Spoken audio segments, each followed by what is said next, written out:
Hello everyone, and welcome back to Shadowman Stories. I can picture some of you already in bed, maybe some of you just getting home from work. Wherever you are, whatever time it is, I'm glad you're here. If this helps you relax or sleep, please like and subscribe. It means a lot. Now, let's get you comfortable, and I'll tell you tonight's story. My name is Marcus Donovan, but everyone calls me Mac. I've been a park ranger at Denali for 19 years now, and I need to tell you something that happened back in March of '84. Something the National Park Service doesn't want you to know about. If you're planning to visit Alaska's backcountry, you need to hear this story first. I was 44 then, stationed at Wonder Lake Research Station, 85 miles deep in the park. It's beautiful country, nothing but white tundra and black spruce trees stretching to the horizon, with Denali herself rising like a ghost in the distance. In winter, you can only get there by dog sled. No roads, no phones, just you and the wilderness. I loved it out there. After Vietnam, after my divorce, after losing touch with my kids back in Oregon, the silence felt like medicine. I'd spent 4 years in the Marines getting shot at in jungles, then another 15 years watching my marriage fall apart. Alaska gave me peace. The Athabascan people who lived here for thousands of years had a different name for Wonder Lake. They called the valley around it Hungry Valley and wouldn't hunt there, especially not in winter.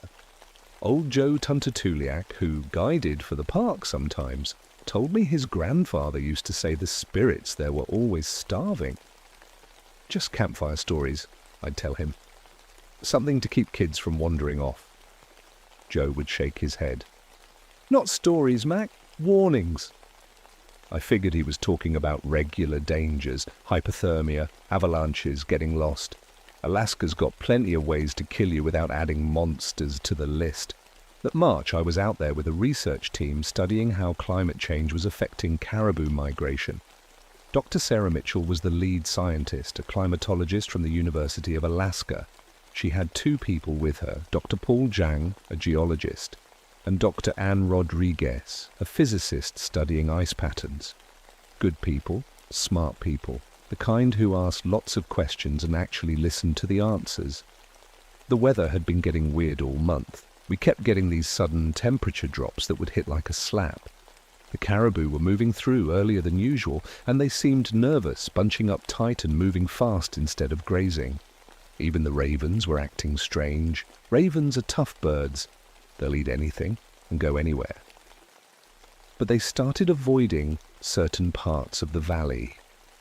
I'd see them flying overhead and suddenly veer off like they hit an invisible wall. On March 18th, Dr. Mitchell came to me with something that changed everything.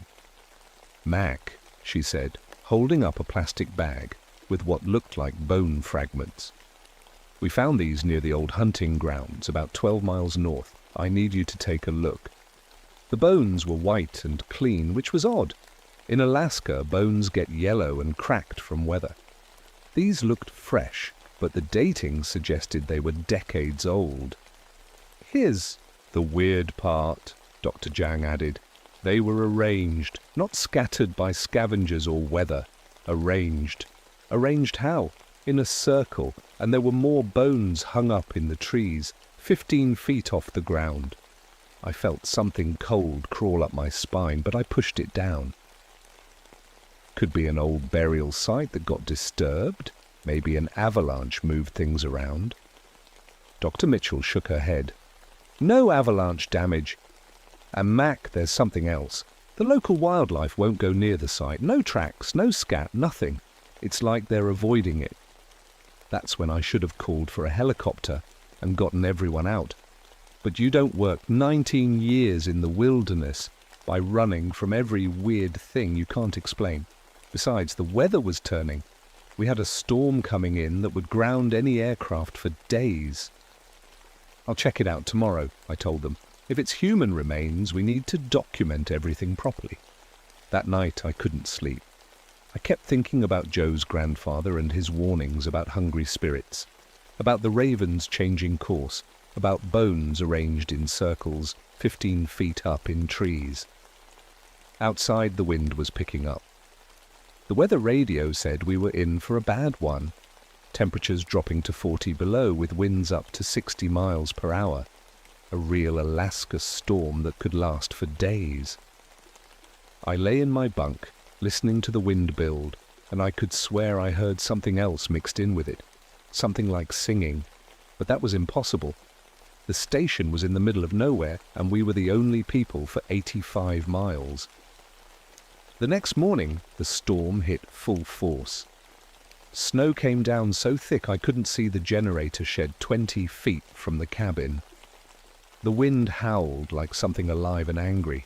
I suited up anyway, full winter gear, snowshoes, emergency pack. In weather like this, 12 miles could take 8 hours, but I had a job to do. "You sure about this?" Dr. Mitchell asked as I checked my compass. "This storm's only getting worse." "I've been out in plenty of storms, Tit," I told her. "Besides, if we wait, the site might get buried under 10 feet of snow." The hike was brutal. Even with snowshoes, I was breaking through crust up to my knees. The wind cut through my parka like it was made of paper, but I'd done worse in Vietnam and I'd done worse in Alaska. What bothered me was the silence under the wind. No birds, no small animals rustling in the brush. Nothing. Just white noise and the crunch of my own footsteps. I found the site exactly where Dr. Mitchell said it would be, and immediately I knew something was very wrong. The bones were arranged in a perfect circle, about 10 feet across, ribs, leg bones, what looked like parts of a skull. But whoever had done this hadn't just laid them on the ground. They'd pressed them down into the snow and ice like they were planting seeds. In the center of the circle was a single footprint. Not a boot print, a bare footprint. In snow that was 40 below zero, the footprint was huge, at least 18 inches long, with what looked like claw marks at the ends of the toes. I took pictures with my camera, measured everything, made notes. Standard procedure. But my hands were shaking, and it wasn't from the cold. Then I looked up and saw the rest of it. Hanging from the branches of a black spruce tree 15 feet off the ground was a complete rib cage. It was tied up there with what looked like sinew, swaying in the wind like some kind of sick wind chime. There was no way any normal animal could have gotten it up there. And there were no ladder marks in the snow, no disturbed branches, nothing to show how it had gotten there. I was taking pictures of the tree when my GPS started acting up. The display kept showing impossible locations, sometimes in the middle of Denali itself, sometimes in the ocean 100 miles away. Then my compass started spinning like a top. That's when I heard the singing. It was coming from deeper in the woods, just barely audible over the wind. A low, droning sound that seemed to be in a language I'd never heard before. It made my teeth hurt. I followed the sound for about 50 yards, my heart pounding harder with each step. The singing got louder, and I realized it wasn't coming from one voice.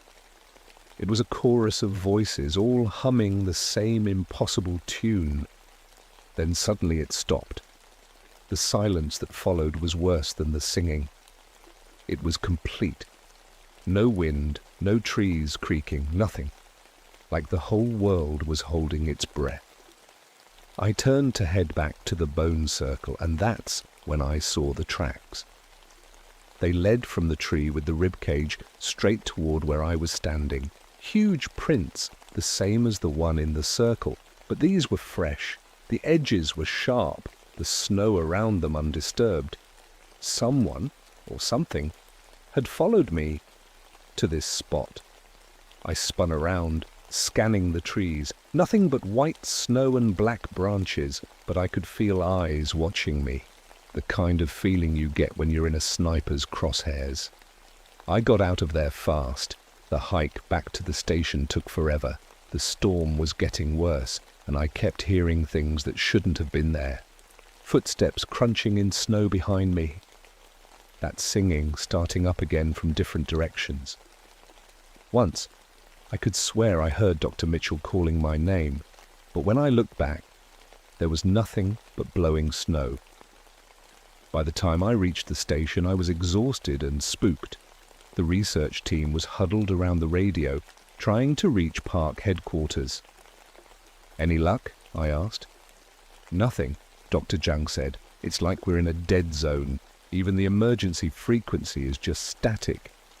I told them what I'd found, leaving out some of the stranger details. No point in panicking anyone before I understood what was happening. "So it's definitely human remains?" Dr. Rodriguez asked. "Looks like it. Could be old Athabascan burials that got disturbed somehow." But even as I said it, I didn't believe it. The Athabascan people didn't bury their dead in trees, and they sure didn't arrange bones in circles. That night, the temperature dropped to 45 below. The windows started icing over from the inside, even though we had the heater running full blast. And somewhere around midnight, Dr. Mitchell started talking in her sleep. She was speaking in the same language I'd heard in the woods, the same impossible words that had made my teeth hurt. I lay in my bunk, listening to her mumble in a language that shouldn't exist, and I started to understand that we were in serious trouble. The next morning, Dr. Mitchell was different. She wouldn't eat breakfast, just sat at the table, staring at the radio with glassy eyes. "Sarah, you okay?" I asked. She looked at me like she didn't recognize me for a second. Then she smiled, but it didn't reach her eyes. "Just tired," she said. "Had strange dreams." "What kind of dreams?" "I was so hungry," she whispered. "Hungrier than I've ever been, but when I tried to eat, the food turned to dust in my mouth." Dr. Jang was checking the weather radio. "Storm's supposed to last at least 3 more days, he announced. "We're stuck here until it passes." That's when we heard the first howl. It came from outside, cutting through the wind like a knife through silk. Not a wolf howl, I'd heard plenty of those. This was deeper, more human, but wrong in ways I couldn't put into words. Dr. Rodriguez went to the window and tried to scrape away the ice to look out. "I don't see anything," she said. But her voice was shaking. The howl came again, closer this time. It seemed to go on forever, rising and falling in notes that made my bones ache. When it finally stopped, the silence felt like a physical weight. "That's not a wolf," Dr. Jang said. "No," I agreed. "It's not." Around noon, things got worse. I was checking the generator when I found tracks around the station. The same huge clawed prints I'd seen at the bone site. They circled the building 3 times, coming right up to the walls. At one point, the tracks went directly under a window that was 8 feet off the ground. Whatever was making those tracks was tall enough to look into our windows. I followed the tracks as far as I dared, but they just led off into the white void of the storm. When I came back inside, Dr. Mitchell was gone. "Where's Sarah?" I asked. Dr. Rodriguez looked up from her equipment. She said she was going to the bathroom. That was 20 minutes ago. The bathroom was a small outhouse connected to the main cabin by a covered walkway. I checked there first. Empty. Then I checked her bunk, the storage room, everywhere. Dr. Mitchell was nowhere in the building. I suited up and went back outside. The storm was so bad, I could barely see my own feet, but I had to find her. Nobody could survive more than a few minutes outside in these conditions. I found her 100 yards from the station, sitting naked in the snow. She was alive, but barely. Her lips were blue and her skin was white as the snow around her. When I tried to help her up, she fought me. "I have to wait," she kept saying. "They're coming. They're so hungry, and they're coming." It took both Dr. Jang and me to carry her back inside. We wrapped her in blankets and got her close to the heater. She was hypothermic, but conscious. "What were you doing out there?" I asked, when she could finally talk. "Following the singing," she said. "It was so beautiful, like a dinner bell." That made my blood run cold. "What singing?" "You can't hear it. It's everywhere. They're calling us to dinner." Dr. Rodriguez was checking Sarah's hands and feet for frostbite when she stopped and went pale. "Mac," she said quietly. "Look at this." Dr. Mitchell's fingernails were gone. Not broken off or torn. Gone, like she'd gnawed them off herself. And when I looked closer, I could see bite marks on her fingertips where she'd been chewing. "Sarah," I said carefully. "Did you hurt yourself?" She looked at her hands like she was seeing them for the first time. "I was so hungry," she whispered. So hungry." That night, I didn't sleep at all. I sat by the radio trying every frequency I knew, sending out mayday calls on the emergency channels, nothing but static. Around 3 a.m. the howling started again. This time it was coming from multiple directions like we were surrounded, and mixed in with the howls I could hear that singing. Dr. Jang woke up and came to sit next to me. "Mac," he said quietly, "I need to tell you something. I've been having dreams too." "What kind of dreams?" "I'm eating and eating, but I'm never full. And the more I eat..." He paused and looked at his hands. "The more I want to eat things I shouldn't want to eat." Before I could ask what he meant, we heard footsteps on the roof. Heavy footsteps pacing back and forth above our heads. Something big was walking on the cabin roof, and from the sound of it was in no hurry to leave. The footsteps continued for an hour. Every few minutes we'd hear a scratching sound like claws dragging across the metal roofing. Then around 4 a.m. everything went silent. When morning came, I climbed up to check the roof. The scratches were there, carved deep into the metal. But what scared me more were the footprints in the snow around the building. There were dozens of them now, all the same impossible size, all with those claw marks.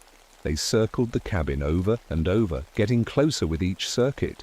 And leading away from the cabin toward the deeper woods was a set of smaller human footprints. Dr. Jang was gone. I found Dr. Jang's body 3 miles from the station at the top of the radio tower. There was no ladder, no way anyone could have climbed 50 feet of icy metal in a blizzard. But there he was, frozen solid, sitting at the very top, like he'd just decided to take a rest. His face was peaceful, almost smiling, but his hands were covered in blood from where he'd clawed his way up the tower. Every fingernail was torn off, every finger scraped to the bone. In his lap was a note written in his own blood. "So hungry, so very hungry." I left him there. In that storm, trying to get him down would have killed me too. When I got back to the station, Dr. Rodriguez was in bad shape. She was sitting at the table with a fork, stabbing at her own palm over and over. "Anne," I grabbed the fork away from her. "What are you doing?" She looked at me with eyes that weren't quite her own anymore. "Testing if I'm ready," she said. "They won't take us unless we're ready." "Ready for what?" "To be eaten. We have to be so hungry that we'll eat anything, even ourselves." That's when I understood. Whatever was out there, it didn't just kill people. It infected them somehow, made them crazy with hunger until they hurt themselves. I tied Dr. Rodriguez to her chair with climbing rope. She didn't fight me, just kept muttering about being ready for dinner. As the sun set on our 4th day trapped in the storm, I heard Joe Tuntatuliak's voice calling my name from outside. "Mac, help me! The dogs are hurt!" I knew it wasn't really Joe. Joe was safe in the village, 85 miles away. But the voice was perfect, down to his accent, and the way he called my name. I ignored it and checked my weapons. I had a .45 service pistol and a flare gun. Not much against something that could put a man 50 feet up a radio tower. The fake Joe kept calling for another hour. Sometimes he was hurt, sometimes he was lost, sometimes he was bringing help, but it was never really Joe. Around midnight, something started trying to get in. It began with scratching at the walls, then moved to the windows. I could hear it testing the door, pushing against it with enormous strength. The whole cabin shook with each impact.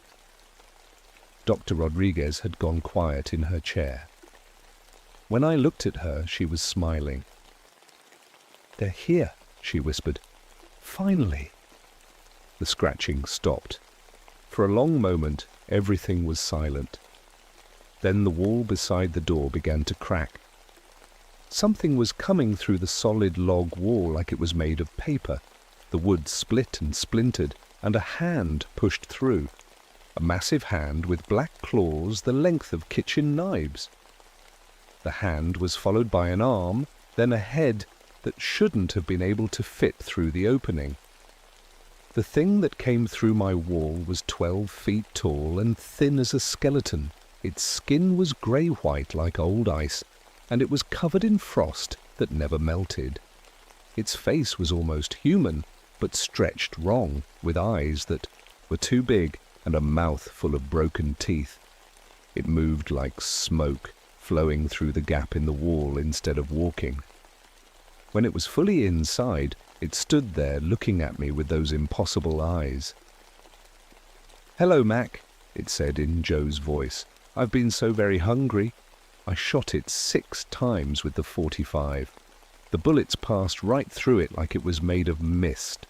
The thing that looked like a nightmare reached out and touched Dr. Rodriguez on the forehead. She screamed once, then began laughing. A high, broken sound that went on and on. "She understands now," the creature said. "She's ready to feed us properly." Dr. Rodriguez started gnawing on her own wrist, still tied to the chair, still laughing. I grabbed the flare gun and fired it right into the creature's chest. This time, something happened. The thing stumbled backward, and where the flare hit, its skin began to smoke and burn. It let out a howl that shattered every piece of glass in the cabin. Then it flowed back through the wall and vanished into the storm. But I knew it would be back, and next time I might not be so lucky. That's when I heard a new sound from outside, dogs barking and a sled approaching. This time, it really was Joe Tuntutuliak. Joe found me huddled by the heater, holding the flare gun with shaking hands.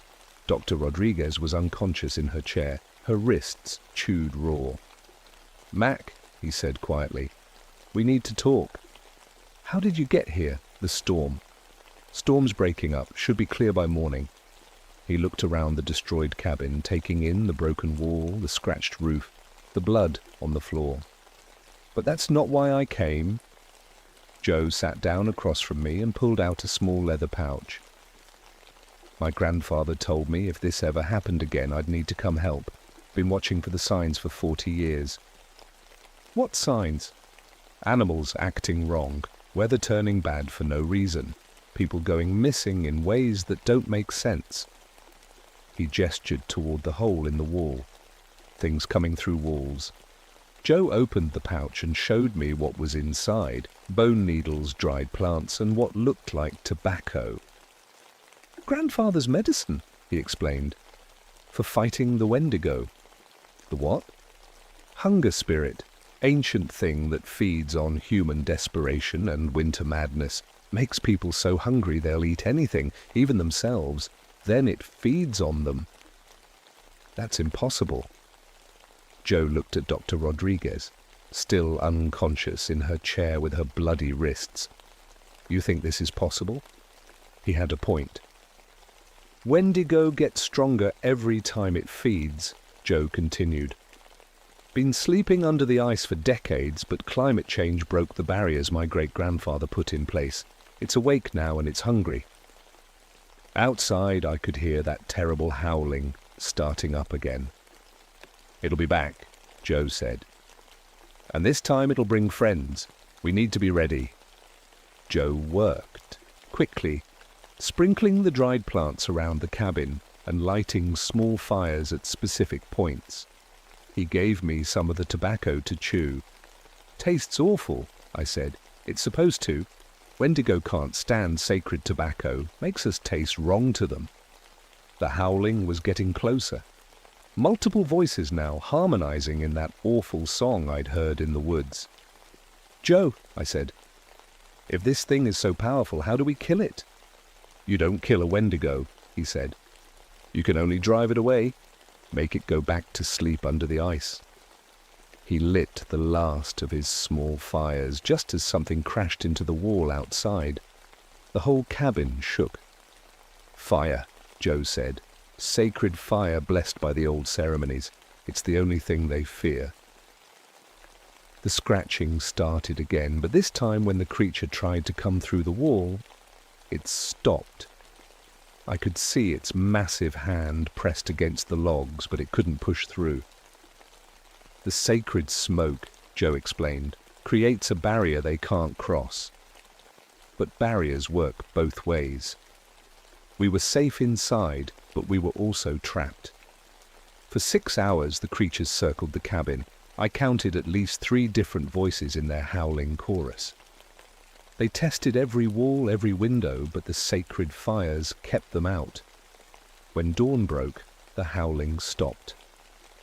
Joe and I ventured outside to find huge tracks everywhere, but no sign of the creatures themselves. "They'll sleep now," Joe said. "Wendigo are winter spirits. They're weaker in daylight." A search helicopter found us that afternoon. The official report blamed everything on extreme weather exposure and altitude psychosis. The research station was permanently closed and the area was declared off limits to all future expeditions. Dr. Rodriguez spent 3 months in a psychiatric hospital. She recovered physically, but she never talked about what happened out there. Last I heard, she'd moved to Florida and refused to go anywhere it snowed. I transferred to a park in Arizona the next year. Couldn't handle the isolation anymore. Couldn't handle winter. Every time I heard wind in the trees, I'd think about that terrible singing. Joe went back to his village and worked with the tribal council to restore the old spiritual protections around Hungry Valley. They perform ceremonies there every winter now, keeping the Wendigo asleep under the ice. But climate change is making the winters shorter and warmer. Joe's getting old and not many young people know the old ways anymore. That's why I'm telling you this story.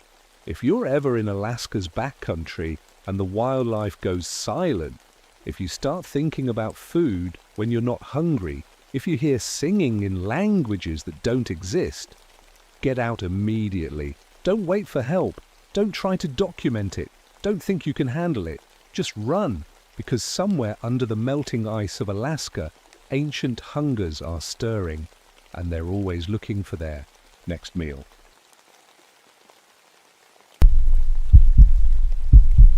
My name is Catherine Sullivan, but everyone calls me Kate.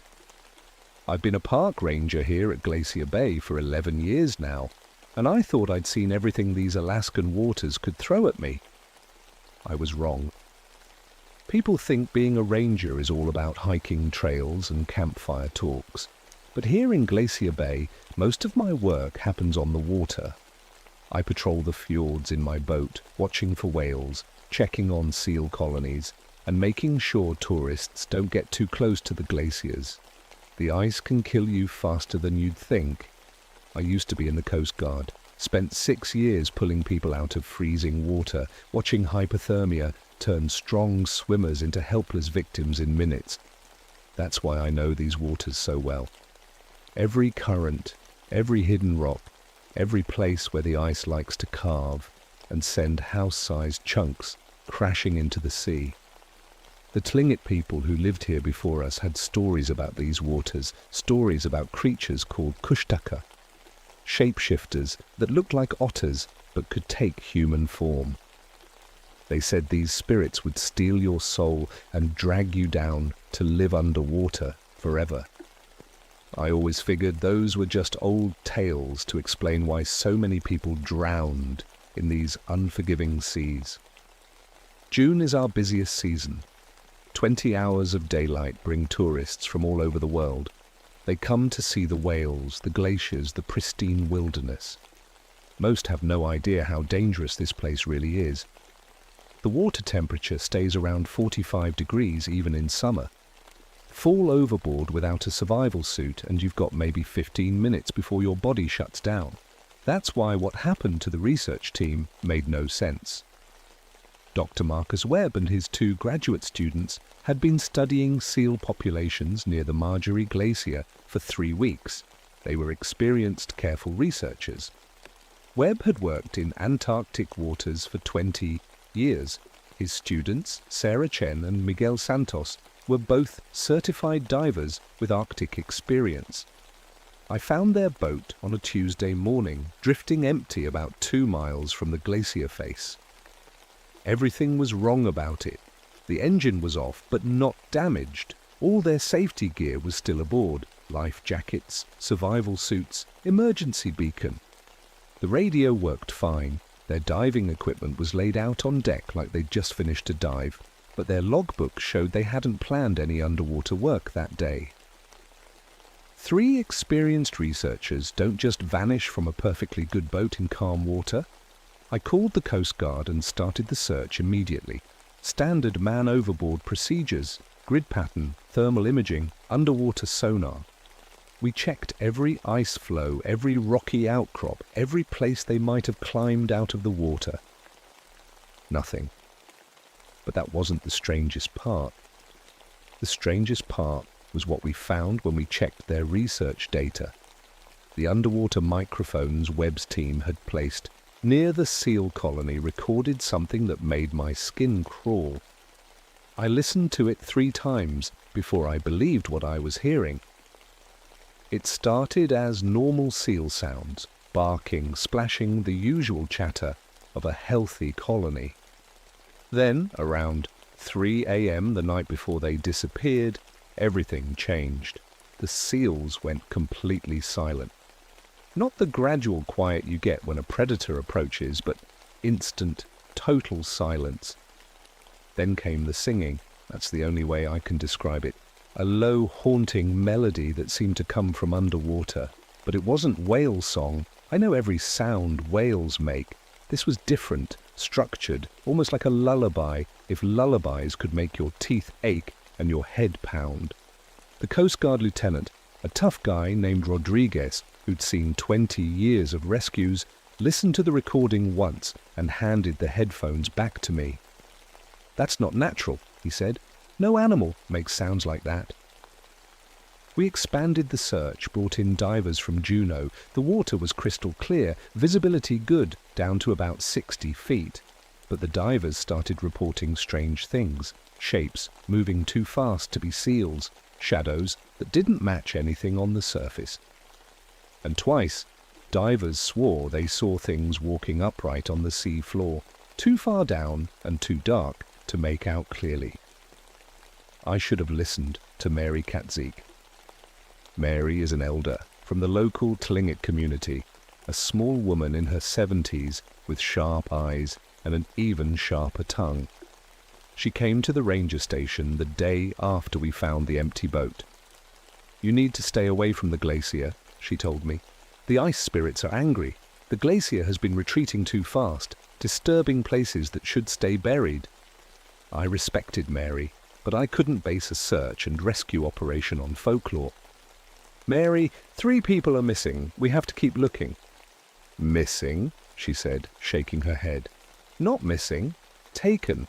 The Kushtaka are waking up because the ice is melting. They're hungry for souls." She left me a small carved pendant, whalebone etched with symbols I didn't recognize. "Wear this when you go on the water," she said. "And whatever you do, don't let them touch you. Once they touch you, they can call you back." I put the pendant in my pocket and went back to organizing search teams, but her words stuck with me. The glacier had been retreating faster than usual this year. Climate change was exposing areas that had been under ice for centuries. Who knew what was buried under all that frozen water? 3 days later, we found the second boat. This one belonged to a wildlife photographer named James Wright. Like Webb's team, Wright was experienced and careful. His boat was found drifting near the same area, engine off, all safety equipment aboard. But unlike the research vessel, Wright's boat showed signs of something else. Claw marks. They ran along both sides of the hull, just below the waterline. Deep gouges in the fiberglass, evenly spaced like finger marks. But they were too big for human hands, and no known marine animal in these waters had claws that could make marks like those. I measured them carefully. 7 inches from tip to tip, curved like claws but with an opposable thumb. Whatever made them had hands. Intelligent hands. Wright's camera was still aboard, and when we developed the film, the last few shots made my blood run cold. They showed the water around his boat turning dark like something massive was rising from below. In the final frame, you could just make out shapes in the water, sleek forms that looked almost like seals, but wrong somehow, too large, too human. That night I dreamed I was swimming in ice-cold water, but instead of being afraid, I felt perfectly comfortable. In my dream, voices called to me from the depths, speaking English but with an accent I couldn't place. "Come down," they said. "Come join us. The water is warm once you accept it." I woke up, gasping, my sheets soaked with sweat despite the cool cabin air. The pendant Mary had given me was warm against my skin. The calls started coming in on the 4th day. Tourist boats reporting unusual seal behavior near the glacier. But when I pressed for details, the stories didn't make sense. They were swimming in formation, one boat captain told me, like they were organized. And when we got close, they all turned to look at us at the same time. Seals don't do that. Another captain reported seeing seals on an ice floe that seemed to be wearing something. "Looked like clothing," he said. "Dark fabric around their bodies, but that's impossible, right?" I decided to see for myself. I took my patrol boat out early, before the tourist vessels started their runs. The morning was foggy, which wasn't unusual, but this fog felt different, thicker. It seemed to muffle sound in strange ways. I could hear the engine of my boat perfectly, but the normal sounds of the bay, birds, waves, distant glacier cracks, were completely absent. I was about a mile from the glacier when I saw them. At first, they looked like a normal seal colony resting on an ice floe, maybe 20 animals, dark shapes against the white ice. But as I got closer, something was wrong with their proportions. Too tall, too narrow. I stopped the boat and grabbed my binoculars. What I saw through those lenses changed everything. They weren't seals. They were figures in dark, wet clothing sitting upright on the ice. Human figures, but wrong somehow. Too fluid in their movements, too comfortable in the freezing cold. And they were all looking directly at me. One of them stood up. Even at a distance, I could tell it was tall, maybe 7 feet. It raised one arm, and the gesture was unmistakably human, a wave, a greeting, or a summons. My engine died. I tried the starter. Nothing. The engine had been running perfectly seconds before, but now it wouldn't even turn over. My radio crackled with static, and through the interference I heard something that made my hands shake, singing. The same underwater melody from Webb's recordings, but now it was coming through my radio, clear and beautiful and wrong. The fog began to thicken around my boat, and I lost sight of the ice floe, but I could hear splashing sounds getting closer, multiple shapes moving through the water with unnatural speed. Then I saw them in the water around my boat, sleek forms just beneath the surface, pacing me in perfect circles. Occasionally one would surface, and I'd catch a glimpse of a face that was almost human, but not quite. Features too sharp, eyes too large, skin with a wet, oily sheen that wasn't quite right. One surfaced right beside my boat, close enough to touch. It looked up at me with intelligent eyes and smiled, showing teeth that were too sharp and too many. When it spoke, its voice was perfectly human. "Hello, Kate," it said. "We've been waiting for you." My hand found the pendant in my pocket, and the creature's smile faltered. It slipped back under the water, and suddenly my engine roared to life. I didn't wait to see what would happen next. I gunned the throttle and headed back to shore, the boat's wake white behind me as I fled. But I could feel them following me, just under the surface, keeping pace effortlessly. They followed me all the way back to the harbour and only disappeared when I reached the dock. That evening, my diving partner, Tom Henricks, called in from his patrol. "Kate, I need you to hear this." His voice came over the radio, tight with fear. "I'm about 5 miles north of your position this morning. I found something." He'd discovered what looked like a camp on a small island, but it wasn't a human camp. Arranged in perfect circles were collections of personal items, wallets, jewelry, glasses, cell phones, all the things that might have belonged to the missing people. But the items were arranged with care, almost ceremonially, and they were all perfectly clean, despite being outdoors for days. "Kate," Tom's voice crackled again. "There's something else. I can hear them singing underwater. And I swear I recognize one of the voices. It sounds like Dr. Webb."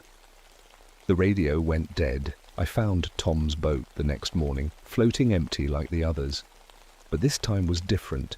This time I could see shapes in the water around it, no longer hiding. They looked like people wearing sleek, dark suits that gleamed wet in the morning light. But their movements in the water were too fluid, too fast. They could dive and surface without breathing apparatus, staying underwater for impossible lengths of time. As I approached Tom's boat, they surrounded mine, not threatening, but making it clear I wasn't leaving. One of them climbed onto my boat with movements that were graceful and wrong. Up close, I could see it had once been human. The features were distorted but recognizable. Elongated limbs, skin with a rubbery texture, eyes that were larger and darker than they should be. But it wore clothes, spoke clearly, and moved with obvious intelligence. "Dr. Webb?" I asked, though I already knew the answer. "I was," the thing said in Webb's voice, though deeper and with an odd echo. "Now I am something better, something adapted. The Kushtaka showed me the truth about these waters." "Where are Tom and the others?" "Learning to breathe underwater. Learning to be free of the surface world's limitations. You could join us, Kate. The water is calling to you. I can see it in your dreams." He was right. Every night since the disappearances began, I dreamed of swimming in the deep, cold water. And each night, the dreams felt more real, more appealing. "The glacier's retreat has awakened our colony," Webb continued. 200 years ago, your people's diseases killed most of us. The survivors made a bargain with the Kushtaka, life in the deep waters in exchange for our human forms. But we've been alone too long. We need new members. Fresh souls to strengthen the community. More figures climbed onto my boat. I recognized Sarah Chen, Miguel Santos, and Tom Henricks. All changed, all wrong, but undeniably alive. "It doesn't hurt," Sarah said, her voice like water over rocks. "The transformation is like falling asleep and waking up new, stronger, able to survive in any water, breathe beneath the waves, swim faster than any surface vessel." They reached for me with hands that were still mostly human, and I felt the pendant in my pocket grow warm. "No," I said, backing toward the steering wheel. "This isn't evolution. This is death." Tom tilted his head, studying me. "Is it? We're still ourselves, Kate. Just better. Adapted for a world where the surface is becoming unlivable, the ice is melting, the oceans are rising. We're the future." but when he smiled, his teeth had changed, sharper, made for tearing. I grabbed the emergency flare gun from under the steering wheel. "Kate," Webb said, still sounding reasonable, "don't make this difficult. You can't fight us in the water, and eventually you'll have to come to the water." He was right, but I wasn't planning to fight them in the water. I fired the flare directly into the boat's fuel tank. The explosion threw me overboard into the freezing bay, but it also scattered the creatures. For a moment, I was alone in the water, my survival suit protecting me from the worst of the cold. But only for a moment. They were faster in the water than they had been on the boat. Much faster. I felt hands grab my legs, my arms, pulling me down toward the dark bottom of the bay. But as they touched me, the pendant Mary had given me flared with heat. The creatures recoiled, their grips loosening. "The grandmother's mark," Webb hissed, his voice distorted by the water. "She's good." Protected. I kicked toward the surface, lungs burning. The creatures followed but kept their distance, circling like sharks but unable to touch me directly. Then I heard it, singing, but not from the creatures. This was different, older, coming from the shore. Mary Cat Zeke stood on the dock, her voice carrying across the water in a language I didn't understand but that made the creatures writhe in obvious pain. As her song continued, the transformed humans began to change again. The sleek, inhuman adaptations faded, leaving them looking more like the people they had been. But they were still changed, still bound to the water. "You cannot have her," Mary's voice carried across the waves. "She carries the old protections, and you have taken enough." Webb surfaced near me, his face showing something like regret. "This isn't over, Kate. The waters are rising. Soon there will be nowhere else to go but down." They vanished beneath the surface, leaving me alone in the icy bay. The Coast Guard pulled me out of the water 20 minutes later. Severe hypothermia, they said, but I'd live. The official report blamed the disappearances on a series of boating accidents, equipment failures, unexpected weather, human error. The transformed researchers were listed as missing, presumed drowned. But I knew better. Mary helped me understand what had really happened. The Kushtaka weren't just folklore. They were real, a type of shapeshifter that had coexisted with the Tlingit people for thousands of years. Most were content to live in the deep waters, occasionally helping drowning swimmers or punishing those who violated the ocean's sanctity. But the ones under the glacier were different. They were the spirits of a Tlingit village that had been buried by ice 2 centuries ago, preserved but changed by their supernatural rescue. Climate change had awakened them, and they were trying to rebuild their community with modern recruits. "The ice held them in balance," Mary explained, as we burned offerings on the beach. "Now the ice is going away, and they're free to act. But they're not evil, just lost. They need to remember how to be at peace." The ceremony Mary performed didn't banish the Kushtaka, but it did establish boundaries. The affected area of the bay was quietly restricted from tourism, officially due to unstable glacier conditions. I worked with the tribal council to ensure the restrictions would be respected and permanent. As for me, I couldn't stay on the water. Every time I tried to patrol the bay, I'd find myself staring at the dark water, remembering how comfortable I'd felt in those dreams of swimming in the depths. The pendant Mary gave me helps, but I can still hear them singing sometimes when the wind is right. I transferred to Denali National Park 6 months later. Dry land, mountains instead of water. But even there, I sometimes wake up from dreams of swimming in cold, dark places where voices Call my name.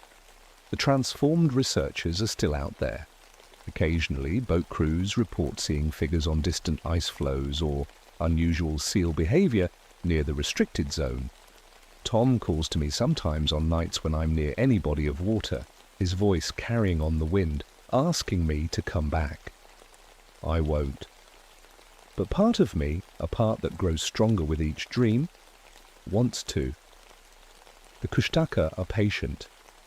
They've waited 200 years already. They can wait longer, and every year the ice melts a little more. If you ever find yourself in Alaska's coastal waters, listen to the local warnings, respect the restricted areas, and if you hear singing under the water, whatever you do, don't try to find where it's coming from. Some invitations are too dangerous to accept, no matter how beautiful they sound.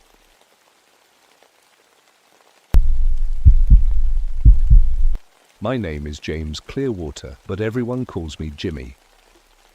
I've been a park ranger here at Katmai National Park in Alaska for 15 years now, and I thought I'd seen everything these volcanic lands could throw at me. Boy, was I wrong. It was August 1991, and we were dealing with the worst fire season I'd ever experienced. The drought had turned everything bone dry, and temperatures were hitting 80 degrees, way too hot for this part of Alaska. I was stationed at the fire monitoring post in the Valley of 10,000 Smokes, about 50 miles from the nearest village.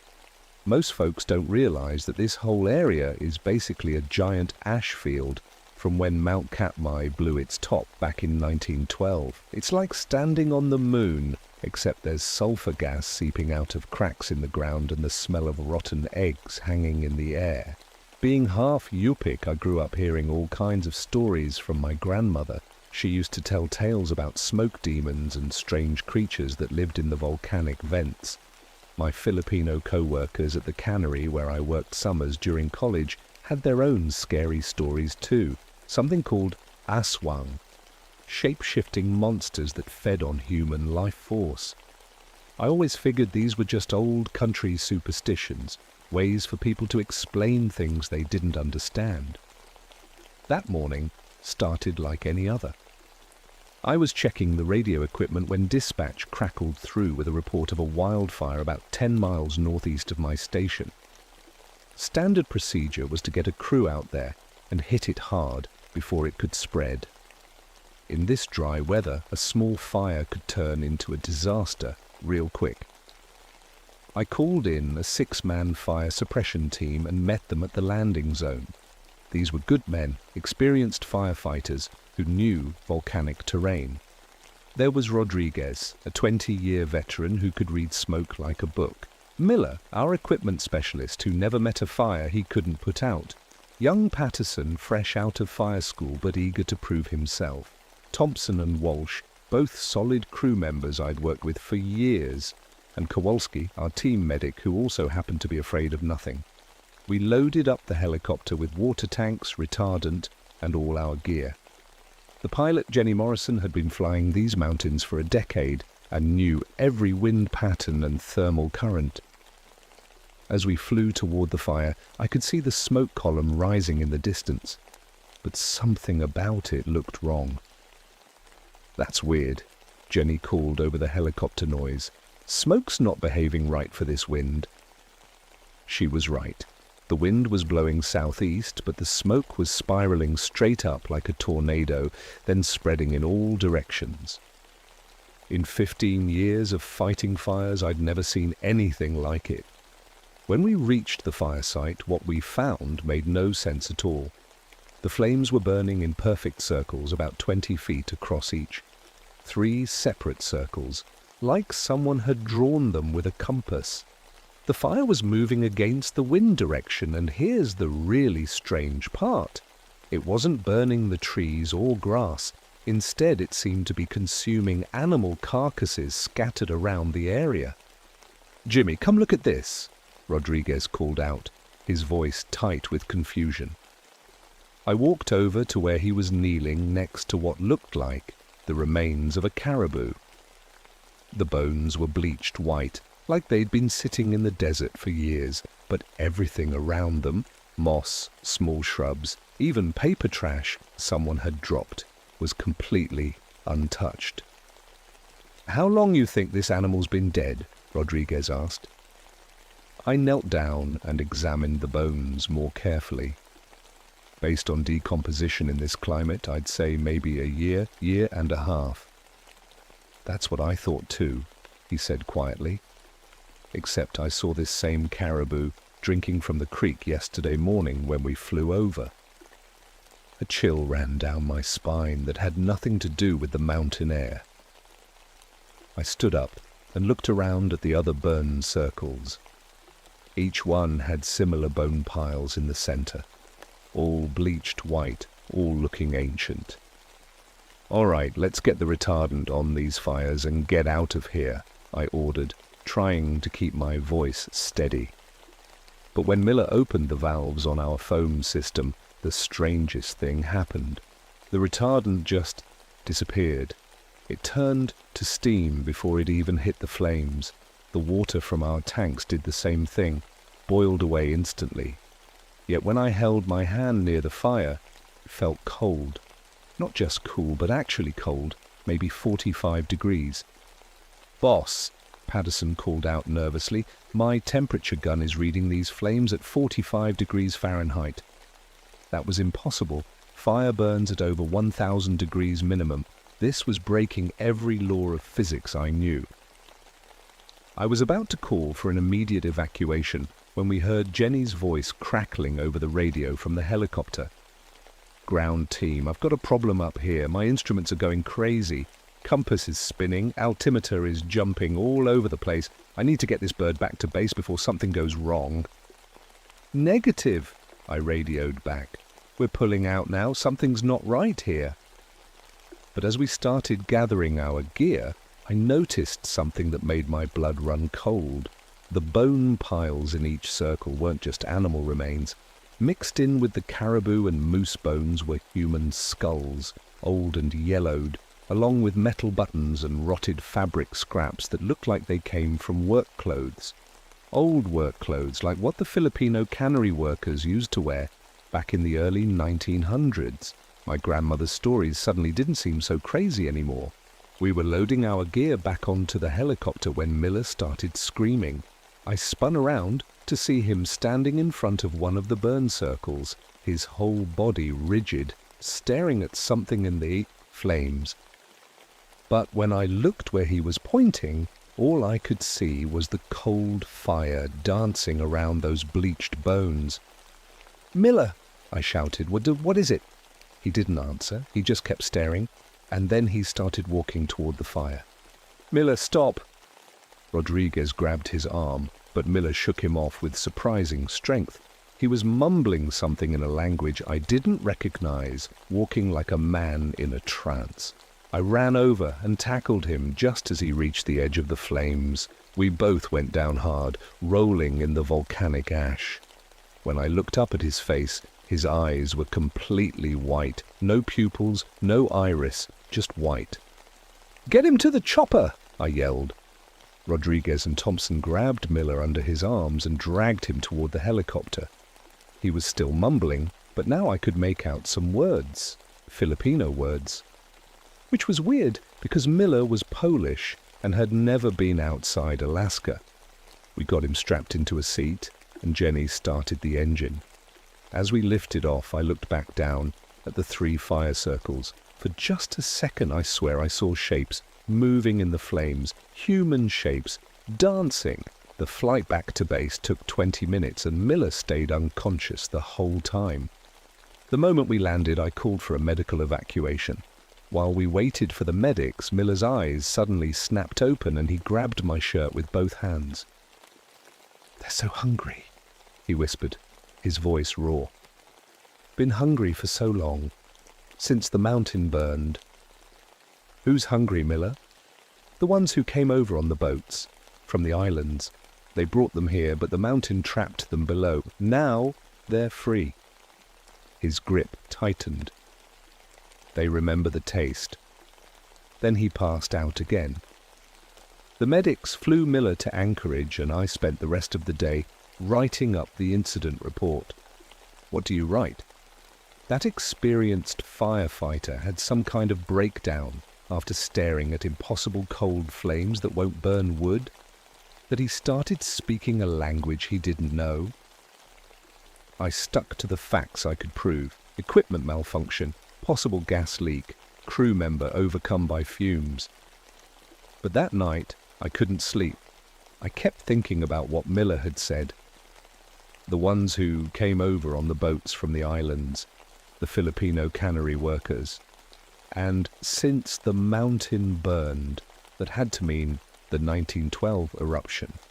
The next morning, I drove to the village to talk to Maria Santos, whose grandfather had worked at the old cannery. Maria was in her 70s now, but she still remembered the stories he used to tell.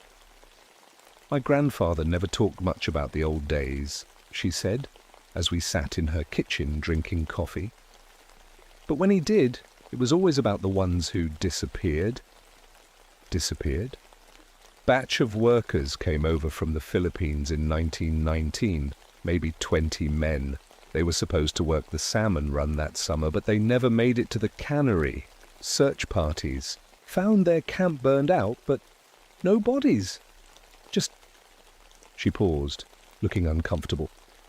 Just bones. Old bones, like they'd been there for years. My blood went cold. Maria, did your grandfather ever mention anything called aswang? Her coffee cup clattered against the saucer. Where did you hear that word? One of my crew members said it yesterday after he had an episode near a fire. Maria stood up and walked to the window, staring out at the volcanic peaks in the distance. My grandfather said some of those Filipino workers weren't really workers at all. They were running from something back home, something they brought with them. What kind of something? She turned back to me, her face pale. Shapeshifters.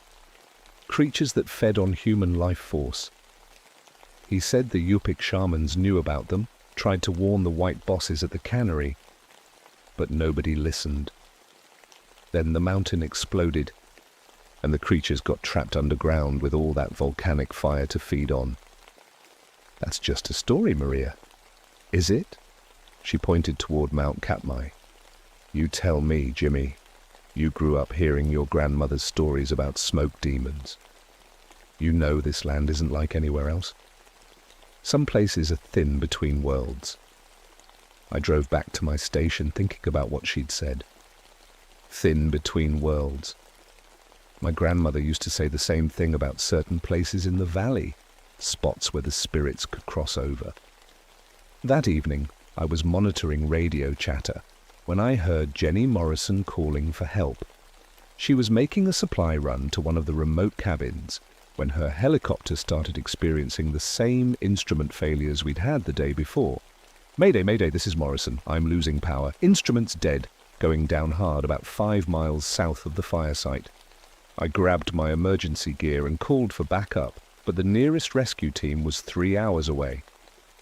By the time I reached Jenny's crash site, it was getting dark.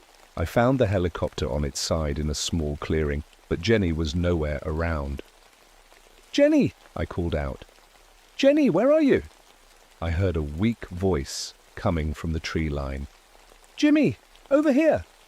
I found her sitting against a spruce tree, holding her left arm against her chest.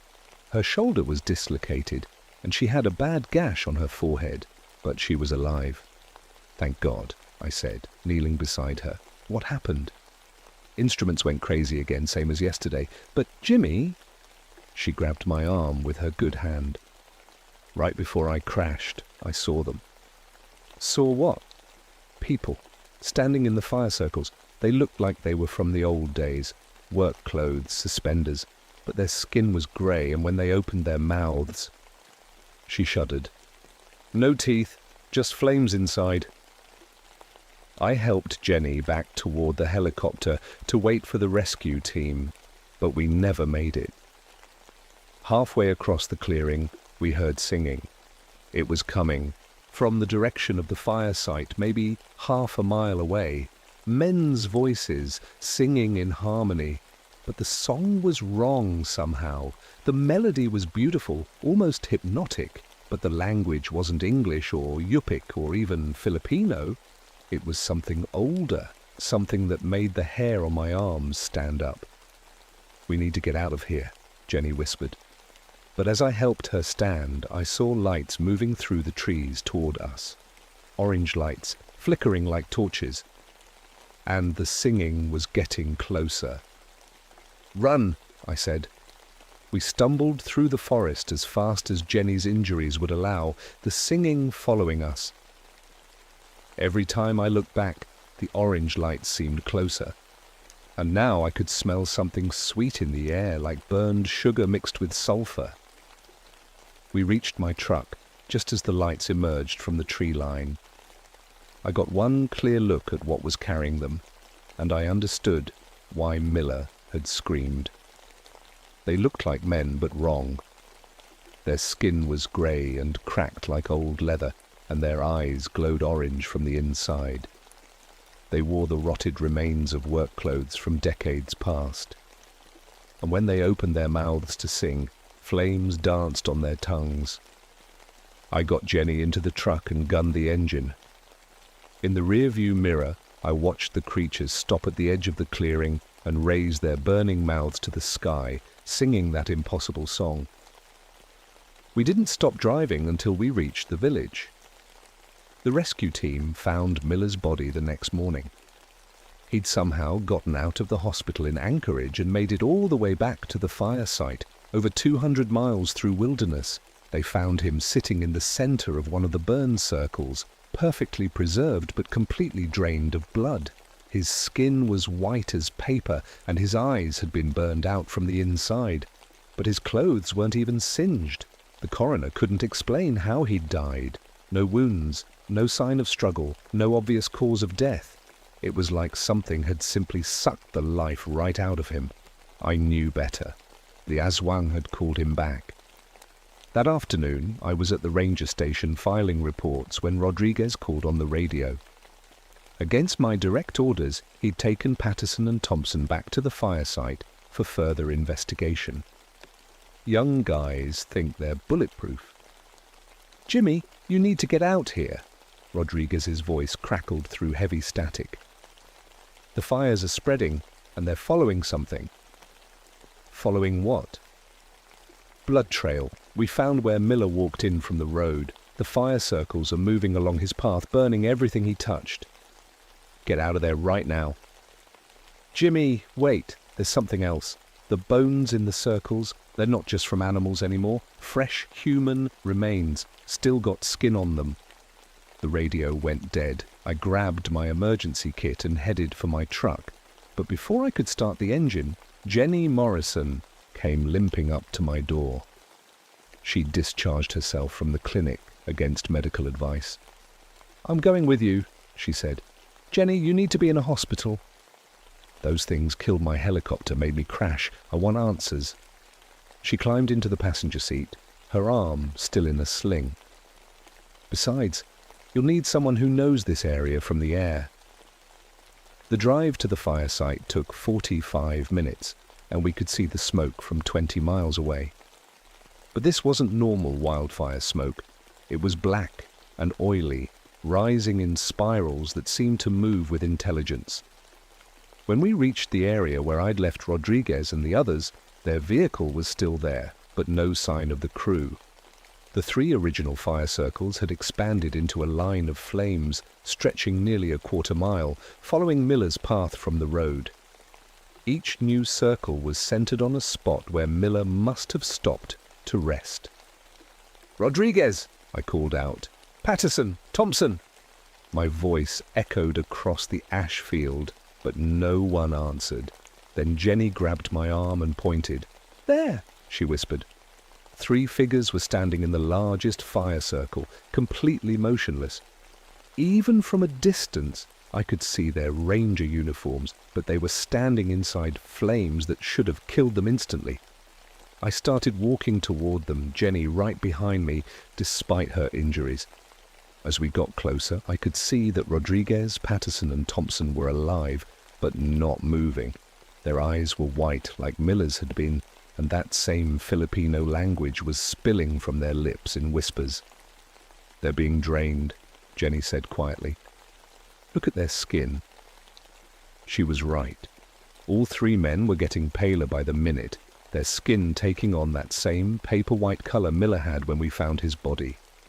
But standing behind them in the flames were three other figures, the grey-skinned creatures Jenny and I had seen the night before.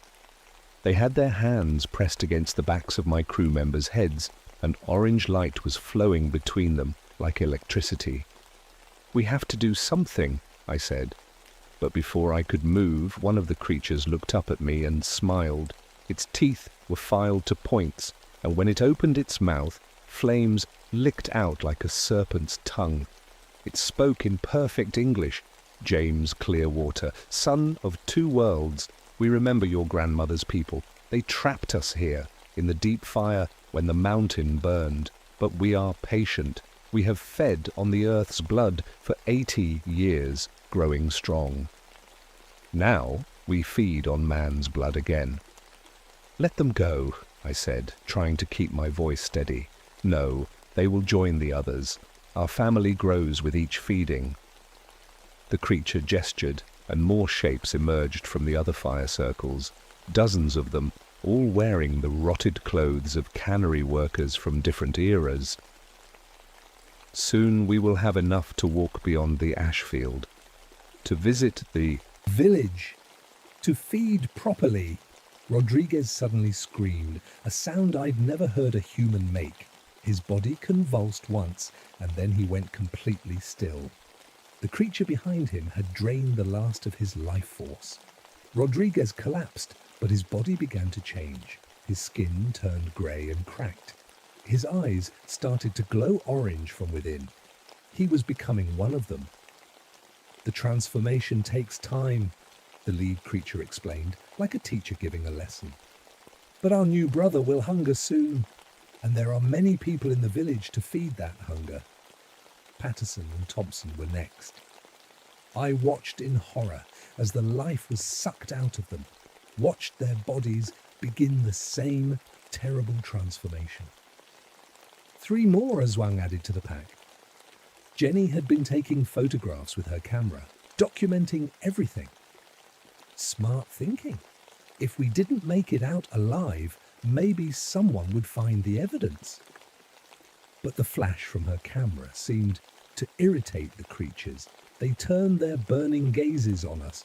"Your turn, Ranger," the leader said. "You have strong blood, Yupik magic mixed with white man's determination. You will make a powerful addition to our family." The creatures began moving toward us, their feet not quite touching the ground. Behind them, the recently transformed bodies of my crew were starting to stir. "Run," I told Jenny, but she was staring at something behind me, her face white with terror. I turned and saw that we were surrounded.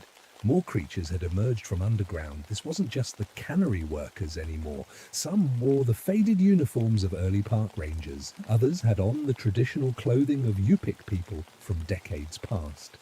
All of them grey-skinned, all of them burning with orange fire in their eyes. 80 years of feeding, the leader laughed.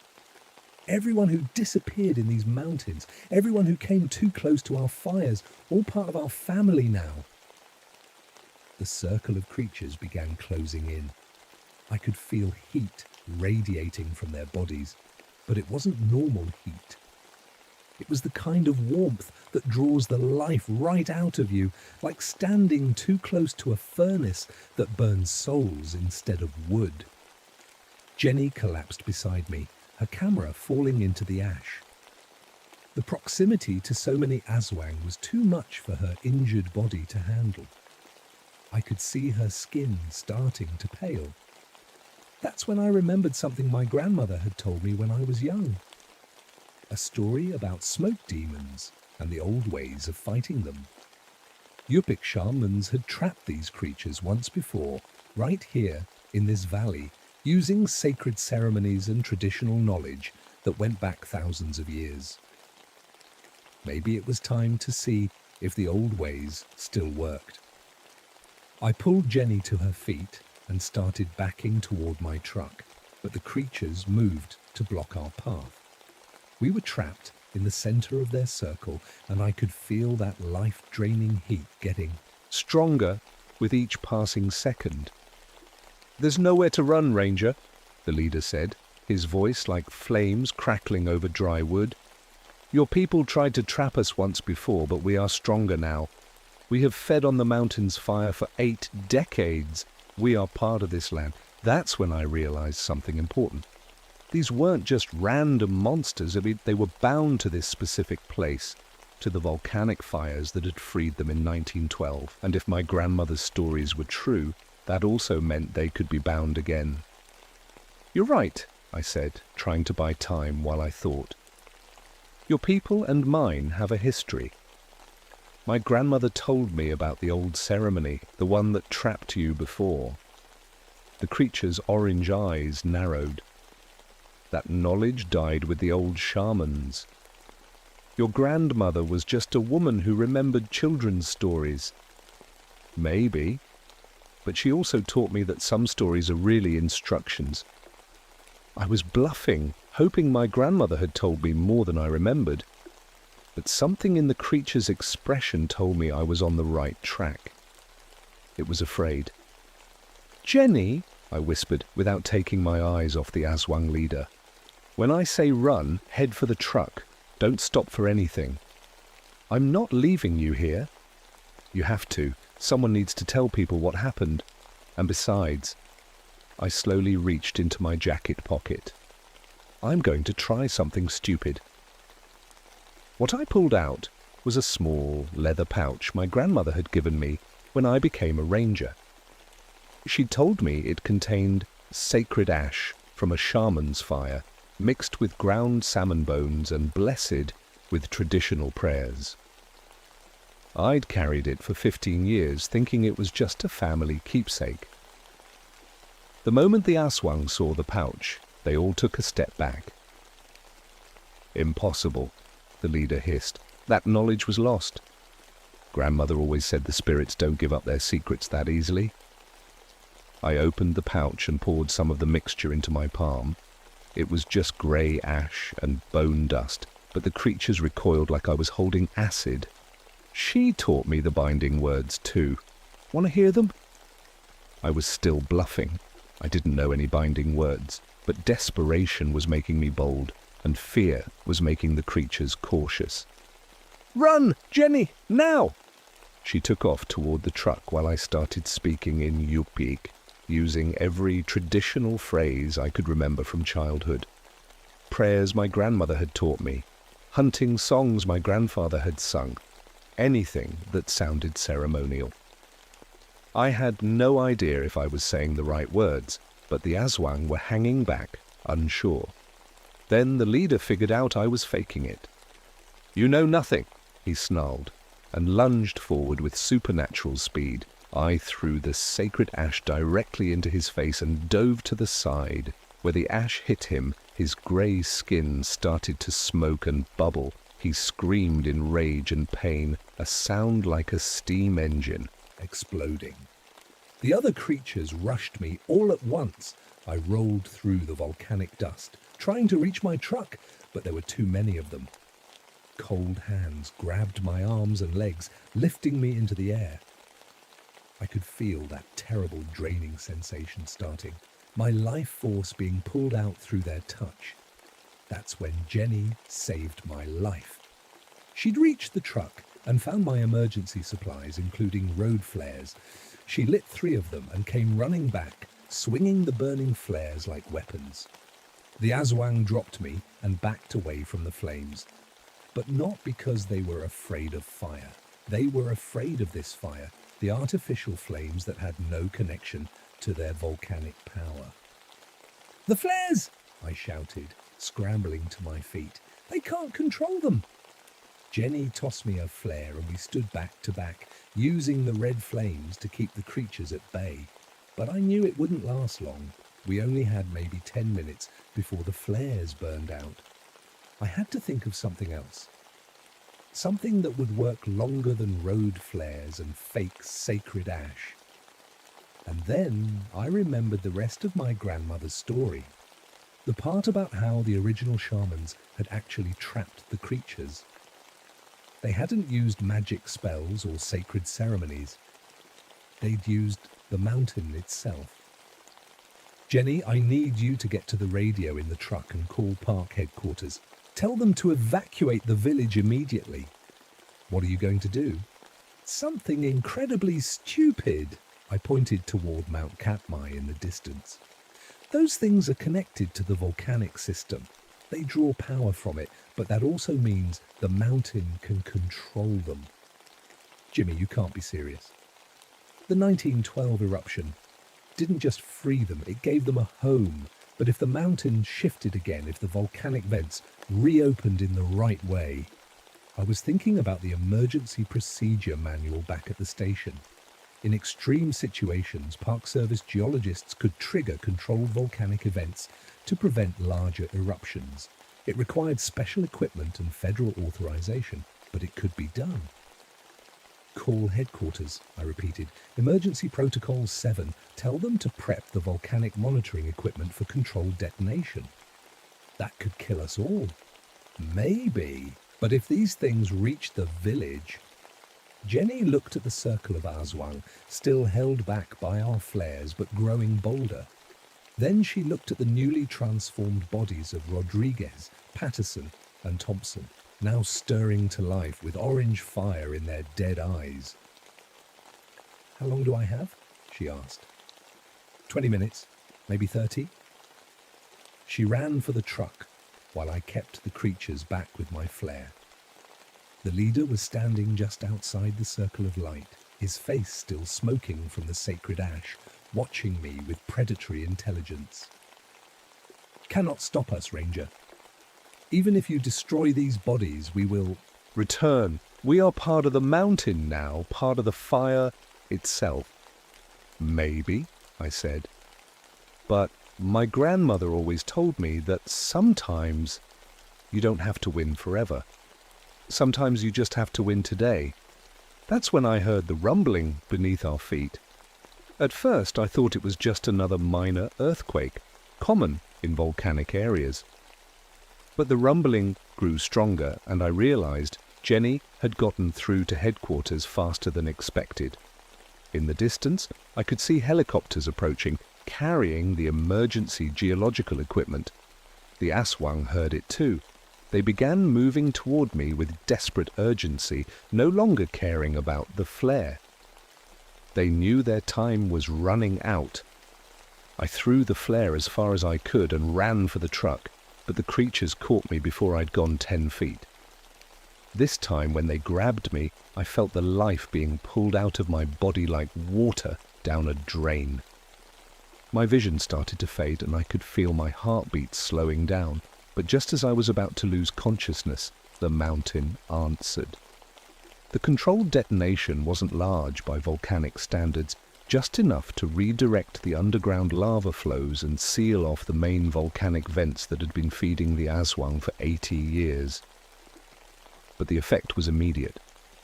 The creatures holding me suddenly convulsed and let go, their orange eyes flickering like dying light bulbs. All around the ash field, the Aswang began collapsing as their connection to the mountain's fire was severed. The leader made one last attempt to reach me, crawling across the ground with his grey skin cracking and flaking away. "This changes nothing," he wheezed. "We will return." "Not on my watch," I said, and scattered the last of my grandmother's sacred ash over his dissolving form. The creatures crumbled to dust that was immediately scattered by the mountain wind. The supernatural fires went out all at once, leaving only normal burn scars in the ash field. It was over. Jenny found me sitting in the volcanic dust 20 minutes later, when the rescue helicopters finally landed. I was alive, but barely. The life draining had left me weak as a newborn, and it took 3 days in the hospital before I could stand up without help. The official report blamed the deaths of Rodriguez, Patterson, Thompson and Miller on toxic volcanic gas exposure. The helicopter crash was attributed to instrument failure caused by electromagnetic interference from underground lava flows. The controlled detonation was described as a routine geological survey to monitor volcanic stability. Nobody mentioned shapeshifters or life-draining monsters or Filipino cannery workers who'd been dead for 70 years. The Park Service doesn't believe in that kind of thing, and frankly, most days I wish I didn't either, but I know what really happened in the Valley of 10,000 Smokes. And more importantly, I know it's not over. The controlled detonation disrupted the main volcanic feeds that were keeping the Aswang strong, but it didn't destroy them completely. Every few months, I get reports of small fires burning in impossible patterns, always near spots where people disappeared during the early days of the park. Camp stoves that burn cold, hikers who claim they heard singing in languages they don't recognize, photographs that show shapes moving in the flames.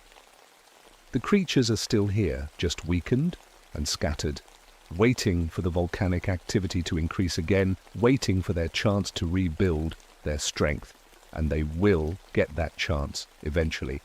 This is still active volcanic territory, and the mountain won't stay quiet forever. That's why I've changed my job description. Officially, I'm still a fire management specialist. Unofficially, I've become the keeper of stories. I've spent the last 3 years documenting every disappearance in these mountains, every strange incident, every piece of folklore from the Yupik elders and the Filipino families whose ancestors worked the canneries. I've also been teaching other rangers about the traditional knowledge, how to recognize signs of supernatural activity, which stories are just stories, and which ones are warnings, what to do if they encounter something that doesn't belong in any textbook. Most of them think I'm crazy, and maybe I am, but a few listen, the smart ones, the ones who understand that Alaska is older and stranger than anything they learned in ranger school. Jenny Morrison transferred to a different park after she recovered from the crash. Can't say I blame her, but before she left she gave me copies of all the photographs she'd taken that night. Evidence, she called it. Insurance, proof that we didn't imagine the whole thing. I keep those photos locked in my desk drawer, along with my grandmother's empty medicine pouch and a detailed map showing every location where Aswang activity has been reported. When I retire someday, I'll pass them all on to whoever takes my place, along with instructions on how to perform the old ceremonies which I finally learned from the village elders. Because the thing about fighting monsters is that it's never really finished. You don't win once and get to go home. You win today, and then you have to get up tomorrow and win again, and again, and again, for as long as you're breathing, for as long as you can stand watch. The village is safe now, at least for the moment. The Aswang are weak and scattered, reduced to feeding on small animals and the occasional unlucky hiker who wanders too far into the deep country. But they're patient creatures. They waited 80 years before, and they can wait 80 more. So I keep watch. Every morning I check the volcanic monitoring stations, looking for signs of increased activity. Every evening I walk the perimeter of the old fire sites, making sure the sacred ash barriers I've placed there are still intact. And every night I listen to the wind through the valley, waiting for the sound of singing in the distance. My grandmother always said that some jobs choose you rather than the other way around. I used to think she was talking about being a park ranger, about protecting the wilderness and the people who visit it. Now I know she was talking about something much older than that, something that goes back to the time when the boundary between worlds was thinner, and certain people were chosen to guard the places where dangerous things might cross over. So if you're ever planning to visit Katmai National Park, let me give you some advice. Stay on the marked trails. Don't investigate strange fires, no matter how curious you get. If you hear singing in the distance, walk the other way. And if you meet a park ranger who tells you stories about smoke demons and shapeshifters, don't assume he's crazy. Sometimes the old stories are the only thing standing between you and something that's very, very hungry. The mountain is quiet now, but mountains don't stay quiet forever. And when Katmai wakes up again, and it will, I'll be here watching and waiting. Some fires never really go out. They just burn low for a while, gathering strength until they're ready to consume everything in their path. But as long as there are people who remember the old ways, who know the stories, and understand their true meaning, those fires will never burn unchecked. My name is James Clearwater, and I keep watch in the Valley of 10,000 Smokes. It's dangerous work, but somebody has to do it, and the mountain never sleeps.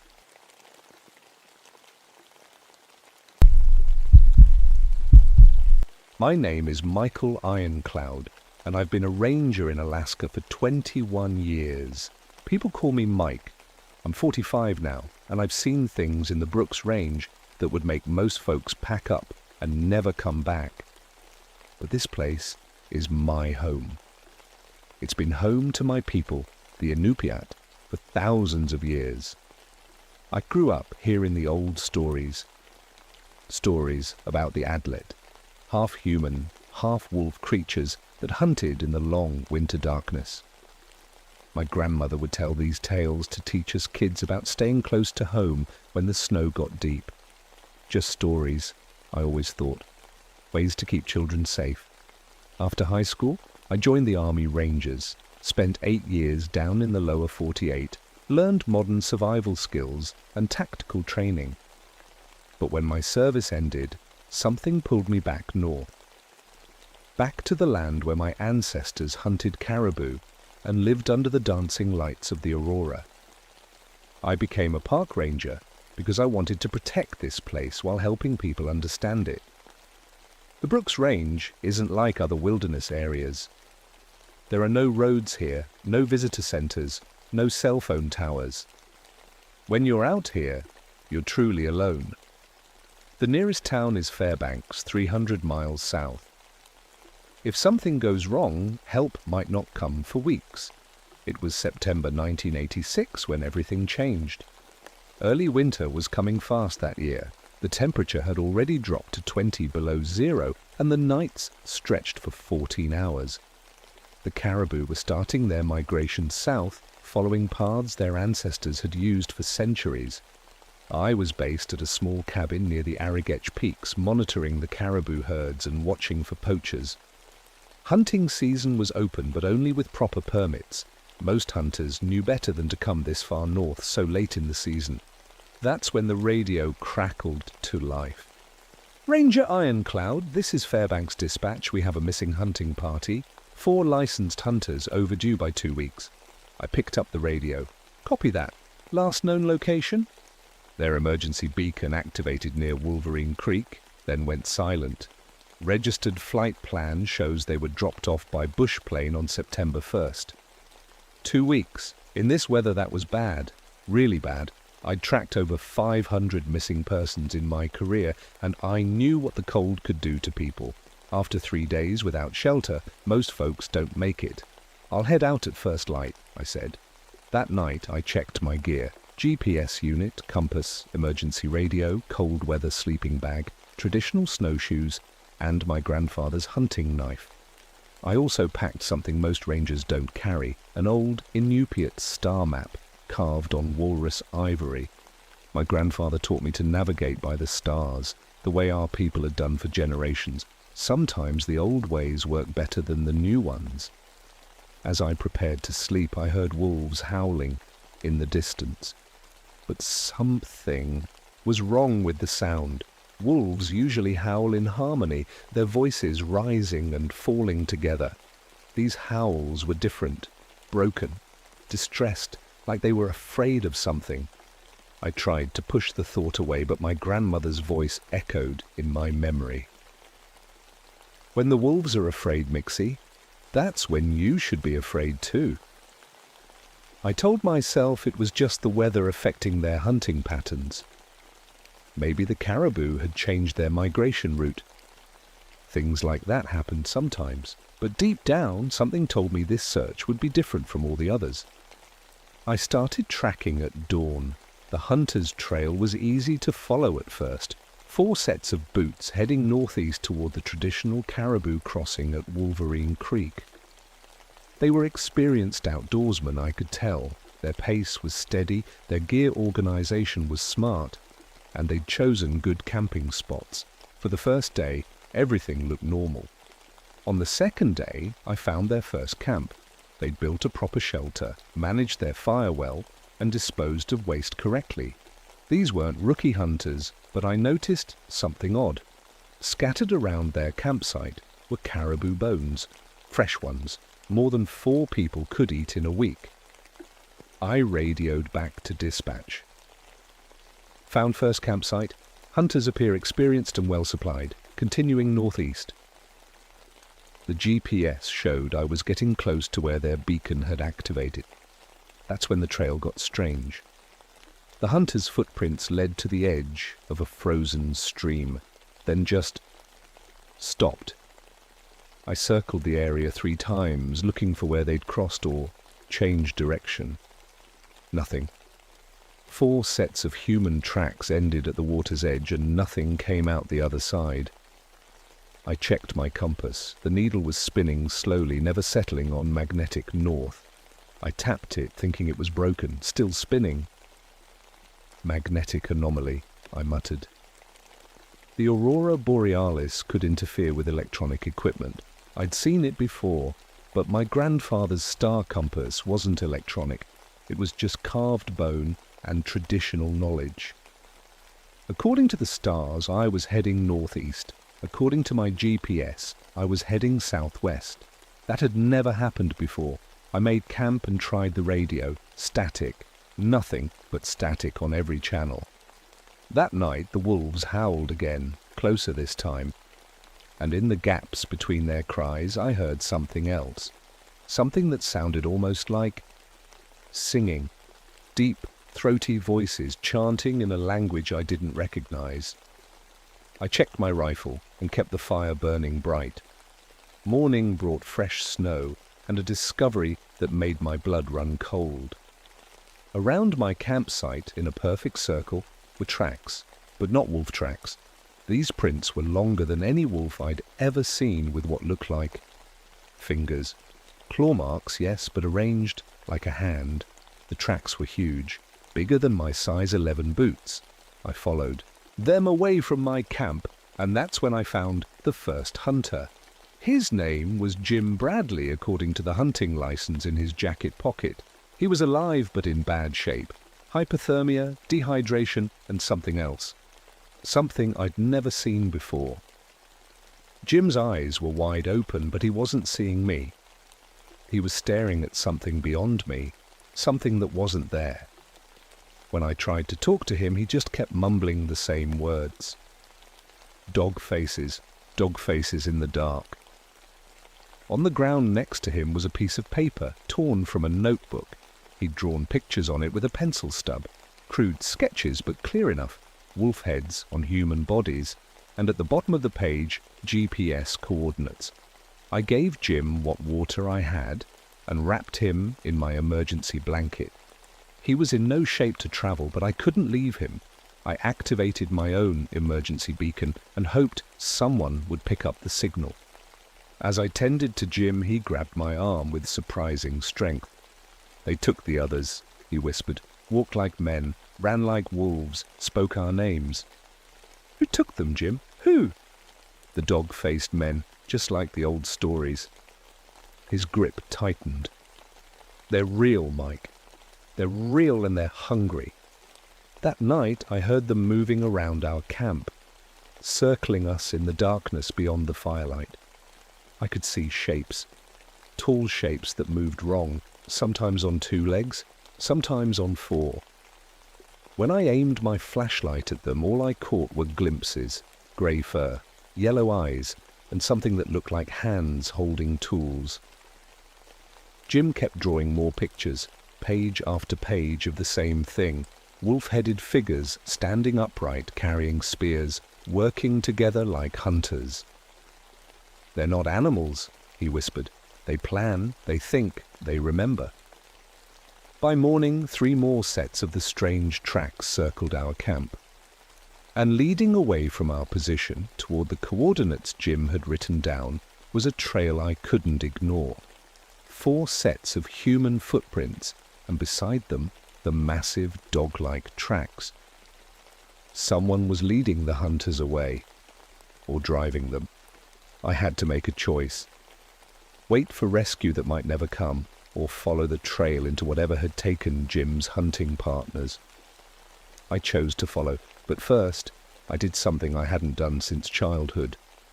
I pulled out my grandfather's ivory star map and traced the old symbols with my finger, whispering a traditional prayer for protection. If Jim was right, if the old stories were real, then I was going to need all the help I could get. The trail led deeper into the mountains toward a valley I'd never explored before. According to my maps, it was unmarked territory, no geological surveys, no hunting reports, no ranger patrols, just blank space.